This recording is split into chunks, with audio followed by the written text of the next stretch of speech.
Façamos o homem à nossa imagem e semelhança. O plural aqui, façamos o homem, também a gente não vai entrar por esse caminho, mas é muito compreendido. O nome de Deus, Elohim, um dos nomes de Deus, é um nome plural no hebraico. Deuses, no sentido até da trindade, provavelmente, é o que a gente acredita na teologia. Mas vamos deixar isso para lá, isso é um outro assunto para um outro dia. Mas uma imagem é uma representação fiel de quem Deus é. Como se Deus chegasse para as águas, para a terra, para os luzeiros, para as estrelas, sol, lua, para os animais, para as plantas, para os peixes, para toda a criação e dissesse: tudo isso aqui é harmônico, tudo isso aqui é lindo, maravilhoso, e agora a minha imagem estará aqui. O senhor vai estar aqui sempre? Não, eu não vou estar aqui sempre. Quem vai cuidar de nós? A minha imagem vai estar aqui, através do ser humano. A minha bondade, o meu amor, o meu cuidado, a minha compaixão, a minha misericórdia, a minha justiça, toda a minha lealdade, toda a minha graça, vai estar aqui. Porque o homem é a minha imagem. Nós temos hoje muitas pessoas que querem transformar Deus na sua própria imagem, mas nós fomos criados na imagem e semelhança de Deus. Só o homem recebe esse adjetivo, de ser imagem e semelhança de Deus. E a criação se sente satisfeita pelo fato de que ali está a presença do próprio Deus no meio dela através do homem. Essa linguagem de Moisés, ela não é uma linguagem desconhecida da época em que ele escreveu o que escreveu. Estamos falando aí de 3.000 anos antes de Cristo. A região chamada o Antigo Oriente Próximo, entre o Tigre, fazer aqui o mapa para você, entre o Tigre e o Eufrates, pegando a região da Palestina e o Egito conhecido da época, o Antigo Oriente Próximo, tinha já, naquela época, arqueologicamente se descobriu, de que eles acreditavam que uma imagem, uma estátua, continha o espírito da divindade. Então aquela imagem tinha o próprio Deus que ela representava dentro dela. Também acreditavam que quando um rei governava, o espírito da divindade daquele povo estava dentro daquele rei. E na verdade era Deus quem liderava aquele povo através daquele rei. Quando Moisés fala sobre a imagem de Deus estar em alguém, não é uma novidade, mesmo se falando de 3.000 anos antes de Cristo. Mas o que eu estou querendo dizer é que a ideia de que Deus está com a sua imagem colocada sobre todos, e não apenas sobre o rei e sobre a estátua, isso aqui é algo muito para frente daquela época, mas muito demais. Que através da revelação do Filho, o Verbo, Jesus Cristo, a humanidade começa a ter essa ideia. Mas Moisés escreve isso muito tempo antes de Cristo. Todos nós, e aqui não estou falando de evangélico, nem de católico, nem de gente que frequenta a igreja, gente que tem religião. Esse texto é escrito sobre a humanidade. Não tem a ver com as cores e contornos religiosos que cada um possa ter. Aqui eu digo a partir da nossa perspectiva de fé cristã. A imagem e a semelhança de Deus foi dada à humanidade. A palavra Adão significa humanidade. Ish significa homem, Ishá significa mulher, como macho e fêmea, homem e mulher, mas Adão significa humanidade. Jesus Cristo aparece para nós de forma antropomórfica, Deus em forma de homem. E a gente tem a tendência de pensar que Deus se transformou na nossa imagem para falar conosco. Sim, mas não. Porque João capítulo 1 diz que o Verbo Jesus Cristo, no princípio já estava com Deus e era Deus, e sem Ele nada do que foi feito se fez. Então, na verdade, é o homem que é teomórfico ou teomorfo. É o homem que é criado à imagem e semelhança de Deus. Não é Jesus que se faz igual aos homens. São os homens que foram criados iguais a Jesus. A perfeita imagem de Deus. Com todo o seu sentimento, com toda a sua graça, com toda a sua sabedoria, com todo o seu movimento divino e humano ao mesmo tempo. Deus se fez em figura humana para cumprir um propósito divino. e mostrar que o homem é uma figura do divino para cumprir um propósito humano. Eu vou falar de novo. Deus se faz figura humana para cumprir um propósito divino e mostrar ao ser humano que ele é uma figura do divino para cumprir o seu propósito humano. Toda a criação seria regida segundo a imagem de Deus no meio dela. Portanto, quando no Antigo Oriente Próximo eles ouviram isso, alguém que tenha ouvido ou lido o que Moisés escreveu, iria dizer, pera, você está querendo dizer então que não é só na estátua, não é só na imagem ou só no rei. Isso quer dizer que todo o ser humano existente, todo aquele que tem fôlego, anda e fala nessa terra, é uma do Deus que é o Criador de todas as coisas? Sim, é exatamente isso. Por isso nós olhamos para a nossa vida hoje, e tudo que nós fazemos, pensamos, atitudes, palavras, nós procuramos em Deus a nossa referência. A nossa referência de justiça, de paz, de santidade, retidão, seja ela qual for, ela nunca parte de um referencial do que está nessa terra, mas sim daquilo que Deus nos ensinou. Nós fazemos um caminho de retorno à imagem de Deus. Por que um caminho de retorno, Zé? Porque teve a queda. Deus disse para o homem, você não vai comer da árvore do conhecimento do bem e do mal. Não, você não vai comer. Algo que a gente nunca vai compreender completamente. Aliás, a justiça de Deus para nós é uma grande injustiça. Mas isso também é assunto para um outro dia. A graça é uma grande injustiça. Você viva nessa terra segundo o que eu estou te dizendo. Se multiplique, cuide dos animais, cuide das plantas, das sementes e do fruto. Faça isso. Mas não coma do fruto do conhecimento do bem e do mal, porque se você comer, você vai morrer. Mas eles comeram e não morreram, pô. Eu digo a você, não? Claro que sim. Nós somos mortos nos nossos delitos e pecados. Mortos vivos. O homem come do fruto, é o que nós lemos agora no capítulo 3. E quando ele come do fruto, uma consequência cósmica acontece com toda a criação. Quando Deus diz, é muito bom, mas não perfeito, porque há uma perspectiva. Há uma hipótese da queda. Há uma hipótese do homem dizer, eu não quero Deus. Eu não quero fazer o que Deus quer. Eu não quero que Deus me diga o que é o bem e o que é o mal. Eu é que quero dizer o que é o bem e o que é o mal. Olhando para essa narrativa, nós entendemos que Deus é o Criador de todas as coisas, faz o homem à sua imagem e semelhança. E Ele é a causa de tudo existir, mas Ele é uma causa que não foi causada. Ele é desde a eternidade, desde quando a gente não pode entender. E tudo existe a partir dEle.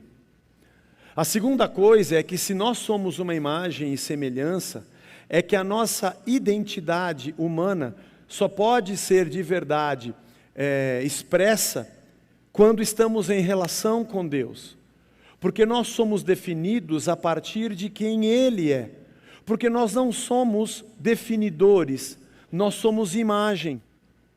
Nós não somos definidores das bases da criação, nós somos uma imagem de Deus diante da criação. De verdade, eu só entendo quem eu sou a partir de quem Ele é. Quando eu o conheço, eu entendo por que sou como sou e por que faço o que faço. Quando eu me encontro com Deus, eu começo a entender a minha própria identidade. Enquanto o ser humano não se encontra com Deus, ele vai tentar se identificar com qualquer elemento da criação ou com qualquer coisa que ele mesmo venha a criar, já que ele não cria, segundo a sua mente. Deus é o que é, eu sou o que sou, e o ser humano o representa. Há uma frase muito interessante de Emil Brunner, que é um teólogo do século passado, alemão, que diz assim: a mais poderosa de todas as forças é a visão que o homem tem de si mesmo. a forma como ele entende a sua natureza e o seu destino. De fato, ela é uma força que determina todas as demais que influenciam a vida humana. Nosso ser, o jeito que nós somos e nossas funções, o que fazemos, provém da imagem de Deus. A maneira como você se enxerga vai implicar em todas as consequências do que você faz, reproduz, se relaciona. Sem Deus, nós vamos tentar encontrar qualquer coisa que nos identifique, já que fomos criados à imagem dele.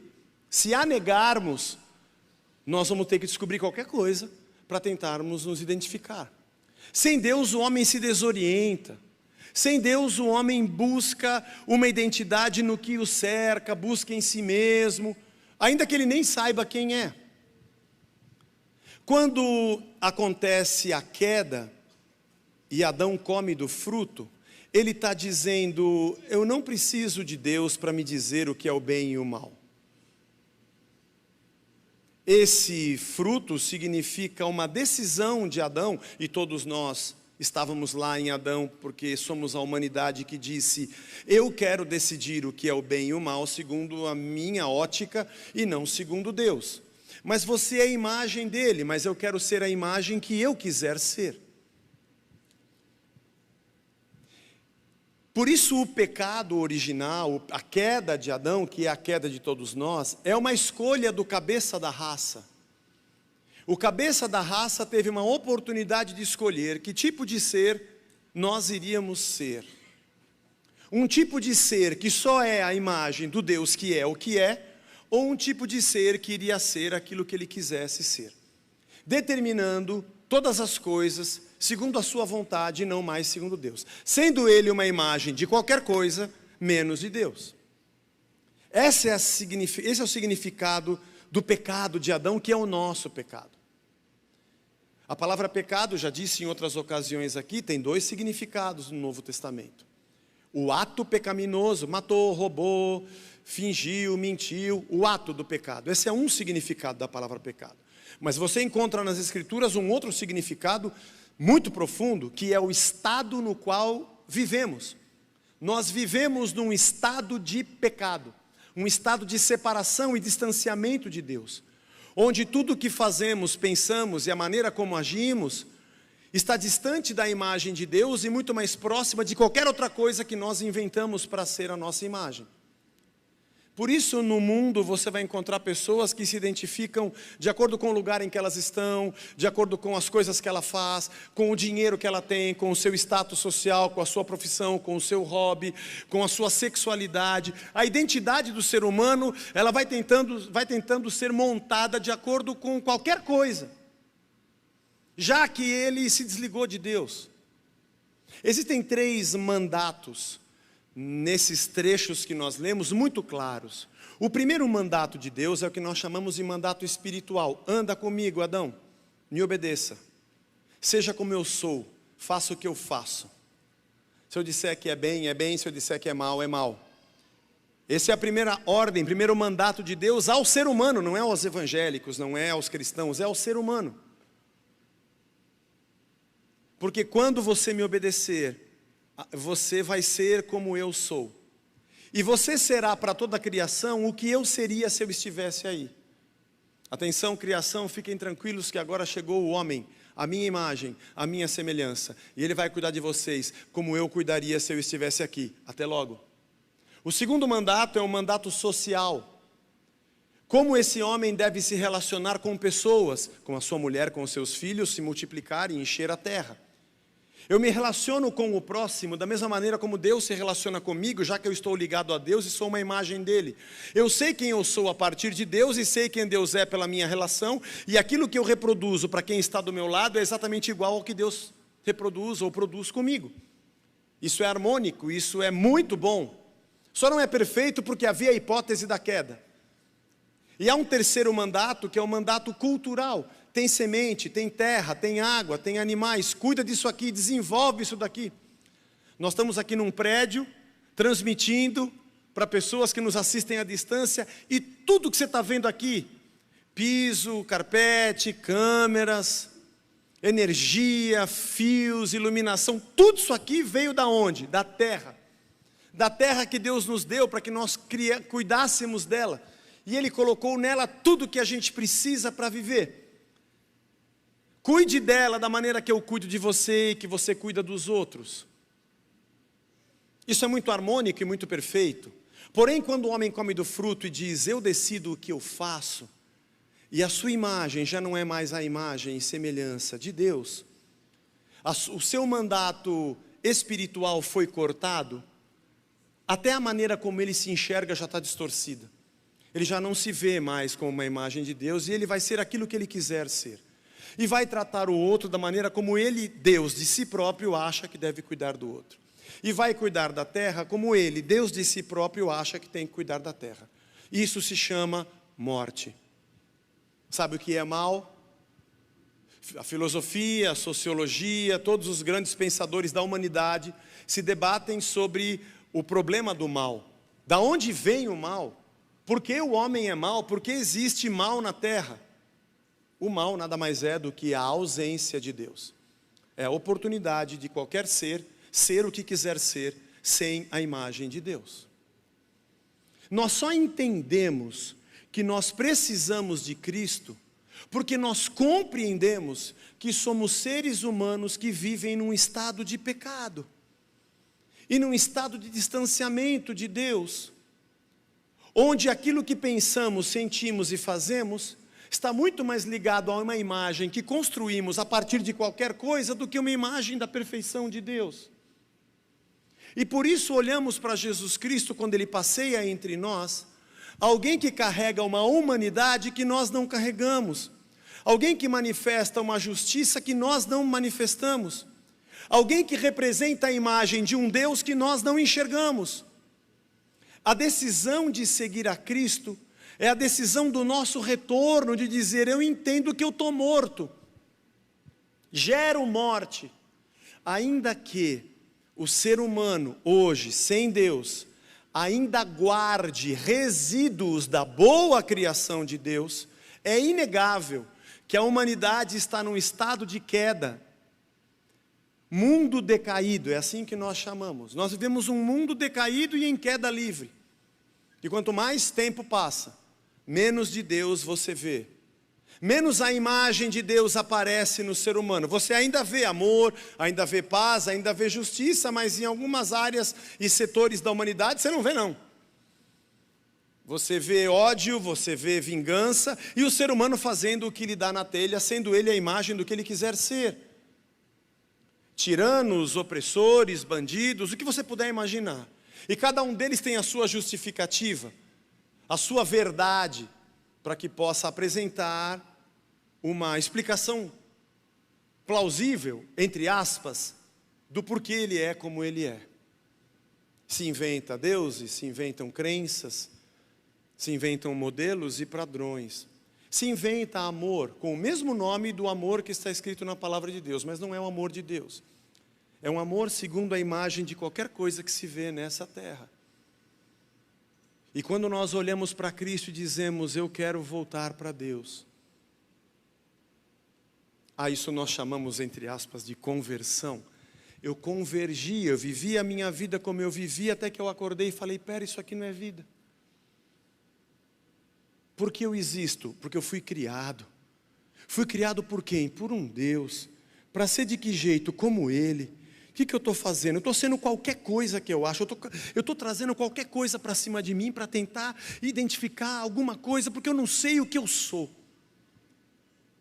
É quando eu passo a seguir a Cristo e me arrependo do meu estado de pecado, da iniquidade que me governa, é que eu retorno para Ele, para andar na trilha de Cristo, para ser imagem de Deus.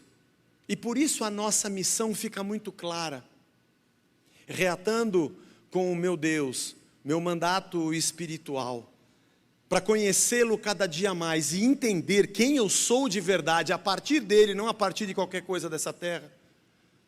É que eu começo a entender como é que eu trato o meu próximo e começo a entender como é que eu trato essa terra, essa criação. A harmonia volta, não de maneira perfeita, porque não é perfeito, é muito bom. De maneira perfeita, não, mas muito bom. Porque nós ainda carregamos em nós o pecado. Carregamos. E se você parar para observar, na maioria das vezes, durante a semana, durante o mês, as decisões que você toma, as coisas que você faz, a identidade que você demonstra, é alguma coisa muito mais parecida com as pessoas que circulam nessa terra e os valores desse mundo do que propriamente com a imagem de Deus. A gente tropeça muito ainda. Mas por isso Jesus Cristo disse que Ele havia chegado com o seu reino. Porque é um novo governo, uma nova ordem. Lá no primeiro jardim é o Éden. Deus disse para o homem: se você não me obedecer, você morre. Alertou o homem, e ele preferiu não obedecer. Mas no segundo jardim, chamado Getsemane, Deus disse a Jesus: se você me obedecer, aí você morre. E ele preferiu obedecer. A diferença entre o Adão que faz segundo a sua vontade, no âmago do seu desejo, ou o Cristo que abandona a sua vontade, para dizer: o Pai me enviou, e minha comida e minha bebida é fazer a vontade do meu Pai que está no céu, e realizar a sua obra. E ele diz: quem vê a mim, para Filipe, mostra-nos o Pai. Filipe, quem vê a mim, vê o Pai. Olhamos a imagem de Deus em Jesus Cristo, e é com Ele que a gente quer andar. Esse aqui é o primeiro passo, já que estamos falando do princípio ao fim. E quando ele diz à serpente: da sua descendência vai nascer aquele que vai ser pisado a cabeça pelo descendente da mulher, que vai esmagar a cabeça dele, mas você vai feri-lo o calcanhar, falando sobre Cristo destruindo as obras do inferno, que é exatamente o engano do pecado, que faz o homem se afastar de Deus, e no sacrifício da sua morte faz uma guinada para que o homem diga: eu quero servir a Cristo, e eu quero voltar à verdadeira vida, porque aquilo que eu vivia não é vida. É aqui que nós nos localizamos. O Jesus prometido já estava em Gênesis capítulo 3, versículo 15. Porque você vai encontrar Jesus do começo ao fim das Escrituras. Nós não seguimos a Jesus porque é uma boa religião, apesar de ser muito bom a gente estar aqui. Nós não seguimos a Jesus para termos o direito de fazermos 12 pedidos de milagres para o ano que se inicia, apesar de que Deus faz milagres, mas Ele não é um balcão. Nós não seguimos a Jesus porque se a gente seguir a Ele nós vamos ter mais dinheiro, apesar de que Deus nos abençoa no nosso trabalho. Nós não seguimos a Jesus porque nós descobrimos um jeito de sermos melhores do que o outro e vencermos o meu inimigo. Não, eu sigo a Cristo porque eu entendi que estou num estado de pecado. O próximo é meu irmão e eu vivo com ele. A terra é minha irmã e eu cuido dela. Deus é meu Senhor e eu aprendo dele. E eu sou seu filho, é assim que me identifico. O encontro com Cristo é um passo intermediário para a eternidade. Porque se você não quer ser a imagem de Deus e semelhança dele, e reproduzir tudo o que ele é e faz, você não devia estar aqui, porque na eternidade vai ser assim. Não se preocupe em ir para o céu, nem ter eternidade, se você não quer ser como Jesus foi. Se você quer fazer da sua vida a identidade que você quiser e colocar goela abaixo de Deus, você está no caminho errado. Nós vivemos hoje como se já estivéssemos na eternidade, na alegria da harmonia perfeita. Por que Deus colocou essa árvore bem no meio do jardim, hein, Zé? Não ia ficar mais fácil? Se Ele não colocasse, a gente não estaria nesse estado que nós estamos. Então, só que nós aí seríamos escravos da virtude, como diz Agostinho. Deus só nos deu de verdade vida e liberdade porque nos deu a opção de rejeitá-lo. Experimente criar o seu filho dentro de um quarto trancado sem conhecer nada no mundo para preservá-lo. O dia que ele descobrir, com 19 anos de idade, que ele sai de dentro daquele quarto, o que é vida, o que é mundo, principalmente o que é videogame e computador, ele vai querer te matar. Mas você preservou ele para que ele não pecasse. Isso é uma escravidão. Ele viu que era muito bom, mas ele sabia que o homem iria pecar. Mas há uma coisa muito linda. Se Deus não permitisse que nós pecássemos porque não tivesse colocado, por não ter colocado o fruto do conhecimento do bem e do mal bem no meio do jardim, e nós não tivéssemos essa oportunidade, nós só o conheceríamos como o grande Deus e o maravilhoso Criador. O fato dele permitir a nossa queda, e nós pecarmos e nos afastarmos dele, fez com que nós conhecêssemos uma outra faceta do nosso Deus. O Deus que nos ama, nos perdoa, que vem no nosso lugar e se sacrifica por nós, e por amor nos chama de volta sem nos obrigar. Além de conhecermos a grandeza do Criador e o seu poder, conhecemos o amor e a misericórdia de quem nos chama de volta. Porque somos como somos, porque cremos como cremos, porque fazemos o que fazemos, porque entendemos a vida como entendemos, porque cremos em Deus do jeito que cremos e porque nos enxergamos como nos enxergamos. Se por acaso você estiver aqui nessa manhã e estiver dizendo: eu estou entendendo que eu estou morto e eu preciso de Jesus na minha vida, junte-se a nós. Aqui tem um monte de gente que descobriu que estava morta e que precisa andar com Jesus.